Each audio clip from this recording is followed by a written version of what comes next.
सभी दर्शकों को हमारे यूट्यूब से जुड़ने के लिए सभी को धन्यवाद, नमस्कार, सभी को प्रणाम, सभी को हृदय की गहराइयों से नमन। जय हिंद। प्रयाग के पास चित्रकूट जिले में एक राजापुर नाम का एक ग्राम है।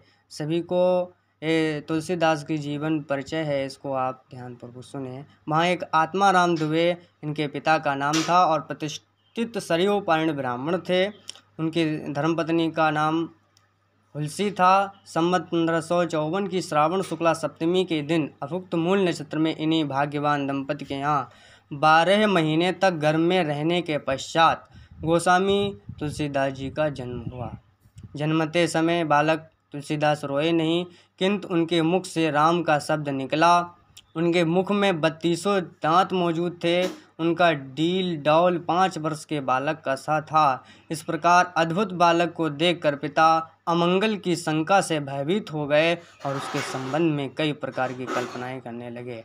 माता हुलसी को यह देखकर बड़ी चिंता हुई। उन्होंने बालक के अनिष्ट की आशंका से दशमी की रात्रि को नवजात शिशु को अपनी दासी के साथ उसके पास ससुराल भेज दिया और दूसरे दिन स्वयं इस असार संसार से चल बसी। दासी ने, जिसका नाम चुनिया था, बड़े प्रेम से बालक का लालन पोषण किया। जब तुलसीदास लगभग 5.5 वर्ष के हुए तो चुनिया का भी देहांत हो गया। अब तो बालक अनाथ हो गया, वह द्वार द्वार भटकने लगा। इस पर जगजननी पार्वती जी को इस होनहार बालक पर दया आई। वे ब्राह्मण का वेश धारण कर प्रतिदिन उसके पास जाती और उसे अपने हाथों से भोजन कराती थीं। इधर भगवान शंकर की प्रेरणा से राम शैल पर रहने वाले श्री अनंत नंद जी के प्रिय शिष्य श्री नरहरा जी ने इस बालक को ढूंढ निकाला और उसका नाम रामबोला रखा और उसे वे अयोध्या ले गए। संवत 1530 माघ शुक्ल पश्चिमी शुक्रवार को उसका यज्ञोपवीत संस्कार किया। बिना सिखाए ही बालक राम बोलने गायत्री मंत्र का उच्चारण किया। देखिए, जिसे देखकर सब लोग चकित हो गए। इसके बाद नरहरि स्वामी ने वैष्णवों के 5 संस्कार करके राम बोल को राम मंत्र की दीक्षा दी और अयोध्या में ही रहकर उन्हें विद्या अध्ययन कराने लगे। बालक राम बोल की बुद्धि बड़ी प्रखर थी। एक बार गुरुमुख से जो सुन लेते उन्हें वे कंठस्थ हो जाता। वहाँ से कुछ दिन बाद गुरु शिष्य सूकर छिंदसौरो पहुँचे। वहाँ श्री हरिजन से तुलसीदास को रामचरित सुनाया। कुछ दिन बाद वे काशी चले गए। काशी में शेष सनातन के पास रहकर तुलसीदास जी ने 15 वर्ष तक वेद वेदांग का अध्ययन किया। इधर उनके लोक वासना कुछ जागृत हो उठी और अपने विद्या गुरु से आज्ञा लेकर वे अपनी जन्मभूमि को लौट आए। वहां आकर उन्होंने देखा कि उनका एक परिवार सब नष्ट हो चुका सा, सब कुछ नष्ट हो चुका था। उन्होंने विधि पूर्वक अपने पिता का आदि का श्राद्ध किया और वहीं रहकर लोगों को भगवान राम की कथा सुनाने लगे। संवत 1583 में श्रेष्ठ शुक्ल गुरुवार को भारद्वाज गोत्र के एक सुंदरी कन्या के साथ उनका विवाह हुआ और वे सुखपूर्वक अपनी नव विवाहिता वधू के साथ रहने लगे। एक बार उनकी स्त्री भाई के साथ अपने मायके चली गई। पीछे पीछे तुलसीदास भी जा पहुँचे।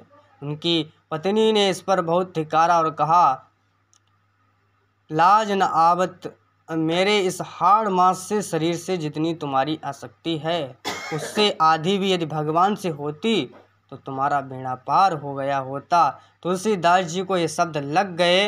वे एक क्षण भी नहीं रुके, तुरंत वहाँ से चल दिए। वहाँ से चलकर तुलसीदास प्रयाग आए। वहाँ उन्होंने गृहस्थ वेश का परित्याग कर साधु वेश ग्रहण किया। फिर तीर्थाटन करने हुए काशी पहुँचे। मानसरोवर के पास उन्हें काकभूषण जी के दर्शन हुए। काशी में तुलसीदास जी राम कथा कहने लगे। वहाँ उन्हें एक दिन एक प्रेत मिला जिसने उन्हें हनुमान जी का पता बताया। हनुमान जी से मिलकर तुलसीदास जी ने अपने श्री रघुनाथ का दर्शन कराने की प्रार्थना की। तो हनुमान जी ने कहा, तुम्हें चित्रकूट में रघुनाथ जी के दर्शन होंगे। इस पर तुलसीदास चित्रकूट की ओर चले पड़े। चित्रकूट पहुंचकर राम घाट पर उन्होंने अपना आसन जमाया। एक दिन वे प्रदक्षिणा करने लगे थे। मार्ग में उन्हें श्री राम के दर्शन हुए। उन्होंने देखा कि दो बड़े ही सुंदर राजकुमार घोड़ों पर सवार होकर धनुष बाण लिए जा रहे हैं। तुलसीदास जी ने उन्हें देखकर मुग्ध हो गए, परंतु उन्हें पहचान न सके। पीछे से हनुमान जी आकर उन्हें सारा भेद बताया तो वे बड़ा पश्चाताप करने लगे। हनुमान जी ने उन्हें सांत्वना दी और कहा, प्रातःकाल फिर दर्शन होंगे। संवत 1607 की मौनी अमावस्या बुधवार के दिन उनके सामने भगवान श्री राम के पुनः प्रकट हुए।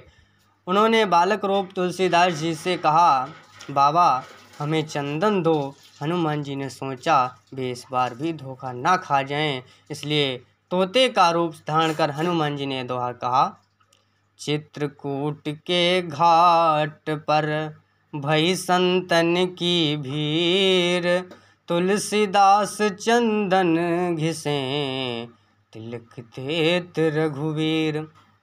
तुलसीदास जी उस अद्भुत छवि को निहार कर शरीर से सुधि भूल गए। भगवान ने अपने हाथ से चंदन लेकर अपने दास तुलसीदास जी के मस्तक पर लगाया और अंतर्ध्यान हो गए। संवत 1628 में हनुमान जी ने आज्ञा से अयोध्या की ओर चल पड़े। उन दिनों प्रयाग में माघ का मेला था, वहाँ कुछ दिन वे ठहर गए। पर्व के 6 दिन बाद एक वट वृक्ष के नीचे उन्हें भरद्वाज और याज्ञवल्क्य मुनि के दर्शन हुए। वहाँ उस समय वही कथा हो रही थी जो उन्होंने सूकर क्षेत्र अपने गुरु से सुनी थी। वहाँ से काशी चले गए और वहाँ पर प्रहलाद घाट पर एक ब्राह्मण का घर निवास किया। वहाँ उनके अंदर कवित्व शक्ति का स्फुरण हुआ और वे संस्कृत में पद रचना करने लगे, परंतु दिन में वे जितने पद रचते रात्रि में सब लुप्त हो जाते। ये घटना रोज घटती। 8वें दिन तुलसीदास को स्वप्न हुआ। भगवान शंकर ने उन्हें आदेश दिया कि तुम अपनी भाषा में काव्य रचना करो। तुलसीदास जी की नींद उचट गई। वे उठकर बैठ गए। उसी समय भगवान शिव और पार्वती उनके सामने प्रकट हुए। तुलसीदास जी ने उन्हें साष्टांग प्रणाम किया। शिव जी ने कहा कि तुम अयोध्या में जाकर रहो और हिंदी में काव्य रचना करो। मेरे आशीर्वाद से तुम्हारी कविता सामवेद के समान फलवती होगी। इतना कहकर श्री गौरी शंकर अंतर्ध्यान हो गए। तुलसीदास अपनी आज्ञा सिरोधार कर काशी में अयोध्या चले गए। इसके बाद भगवान की आज्ञा से तुलसीदास काशी चले गए। वहाँ उन्होंने भगवान विश्वनाथ माता अन्नपूर्णा को श्री सीतारामचरितमानस सुनाया। रात्र में पुस्तक श्री विश्वनाथ जी के मंदिर में रख दी गई।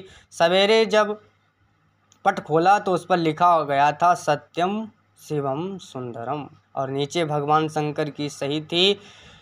उस समय उपस्थित लोगों ने सत्यम शिवम सुंदरम की आवाज़ भी कानों से सुनी। इधर पंडितों ने ये बात सुनी तो उन्हें मन में ईर्ष्या उत्पन्न हो गई। दल बांधकर तुलसीदास जी की निंदा करने लगे और उस पुस्तक को भी नष्ट कर देने का प्रयत्न करने लगे। उन्होंने पुस्तक चुराने के लिए 2 चोर भेजे। चोरों ने जाकर देखा कि तुलसीदास जी कुटी के आसपास 2 वीर धनुष बाण लिए पहरा दे रहे थे। वे बड़े ही सुंदर श्याम और वर्ण के समान प्रिय थे।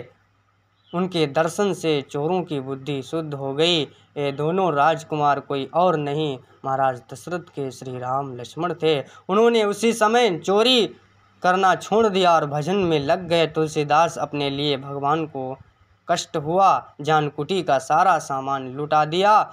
पुस्तक अपने मित्र टोडरमल के यहाँ रख दी। इसके बाद उन्होंने एक दूसरी प्रति लिखी। उसके आधार पर दूसरी प्रतिलिपियाँ तैयार की जाने लगीं। पुस्तक का प्रचार दिनों दिन बढ़ता गया। इधर पंडितों ने कोई और उपाय न देख श्री मधुसूदन सरस्वती जी को उस पुस्तक को देखने की प्रेरणा की। श्री मधुसूदन सरस्वती जी ने उसे देखकर बड़ी प्रसन्नता प्रकट की और उस पर यह संपत्ति लिख दी। इस काशी रूपी आनंद वन में तुलसीदास चलता फिरता तुलसी का समान पौधा है। आनंद वन में तुलसीदास चलता फिरता हुआ एक तुलसी का पौधा है। उसकी कविता रूपी मंजरी बड़ी सुंदर है, जिस पर श्री राम रूपी भमरा सदा मंडराया करता है। पंडितों को इस पर संतोष नहीं हुआ। तब पुस्तक की परीक्षा का एक उपाय और सोचा गया। भगवान विश्वनाथ के सामने उस पर ऊपर वेद, उनके नीचे शास्त्र, शास्त्र के नीचे पुराण और सबसे नीचे रामचरितमानस रख दिया गया। मंदिर बंद कर दिया गया। प्रातःकाल जब मंदिर खोला गया तो लोगों ने देखा कि श्री रामचरितमानस वेदों के ऊपर रखा हुआ है। अब तो पंडित लोग बड़े लज्जित हुए। उन्होंने तुलसीदास जी से क्षमा मांगी और भक्ति से उनका चरणोदक लिया। तुलसीदास अब 80 घाट पर रहने लगे। रात को एक दिन कलयुग मूर्त रूप धारण कर उनके पास आया और उन्हें त्रास देने लगा। गोस्वामी तुलसीदास जी ने हनुमान का ध्यान किया। अतुलित बलधामं हेम शैलावरेहं धनुजबल कृशानं ज्ञानिनाम गण्यं सकल गुण निधानं वानरामधीशं रघुपति प्रिय भक्तं वात जातं नमामि। हनुमान जी ने उन्हें विनय के पद रचने कहा। इस पर गोस्वामी जी ने विनय पत्रिका लिखी और भगवान के चरणों में समर्पित कर दी। श्री राम ने उस पर अपने हस्ताक्षर किए और तुलसीदास जी को निर्भय कर दिया। संवत 1680 श्रावण शुक्ल तृतीय शनिवार को 80 घाट पर गोस्वामी जी ने राम राम कहते हुए अपने शरीर का परित्याग कर दिया। तो कैसी लगी आपको श्री रामचरितमानस की ये तुलसीदास का जीवन परिचय, और हमें कमेंट सेक्शन में ज़रूर बताएं। सभी को धन्यवाद, नमस्कार, जय महाकाल।